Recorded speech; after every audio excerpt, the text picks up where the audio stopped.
Hi, everyone. Glad you're with us for Foundations, a Bethel Bible series. I have just a quick tip for you. Use your computer. That's my tip. So many Bible study tools are available like we didn't have back when I was young. Anyway, go to blueletterbible.org, and it's full. It'll show you the Greek. It'll show you various translations. I just had somebody ask me the other day, I was preaching, and I talked about how the Lamb was slain before the foundations of the world. And they came up to me later and said, is that scripture in the Bible? I can't find it. I'm like, man, inside I knew it was in the Bible.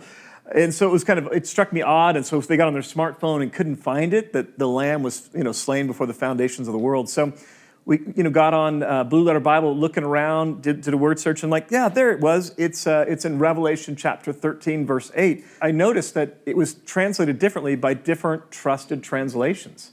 And so I was kind of quoting out of the King James, and the New King James that says, all who dwell on the earth shall worship him, whose names are not written in the book of life of the Lamb, slain from the foundations of the world. And the NIV says it kind of the same way. You just go here to Blue Letter Bible, click Bibles, and then you get all these different translations.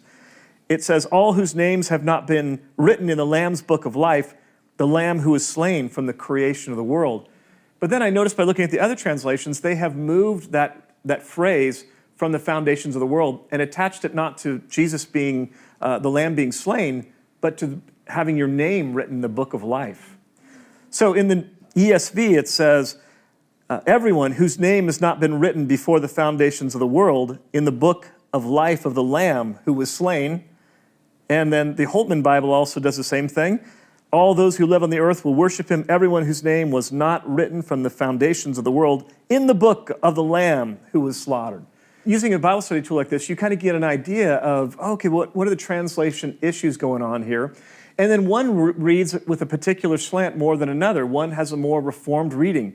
Those whose name isn't in the book from the foundations of the world to be kind of a more reformed reading. Reading I'm most familiar with is, he was slain from the foundations of the world. So in the Greek, the word order is not as important as it is in English.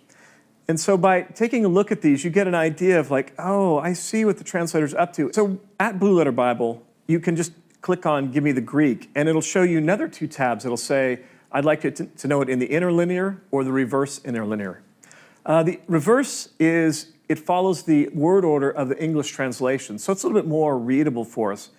But then you can also click the other tab that says interlinear, and it will give you just the Greek in our best texts and in what we call the Textus Receptus. And that way you can kind of see the order in the Greek that was given to us, and you can see why they made the decisions they did. I think it's best read from the foundations of the world is the last clause of that phrase, and it's connected to the Lamb. But nobody's, like I said, trying to pull a fast one on you. It's possible to lift that clause and put it other places. But anyway, you get insights into that by using a resource like blueletterbible.org. Bible Gateway is also terrific. And then Bible Hub is helpful as well because it can actually parse out all of the Greek for you and tell you if it's a noun or if it's a verb, tell you if it's past tense or future tense, tell you if it's a singular verb or noun or a plural one. So that's another great resource at Bible Hub. Thanks. Hope you enjoyed this tip. Take care.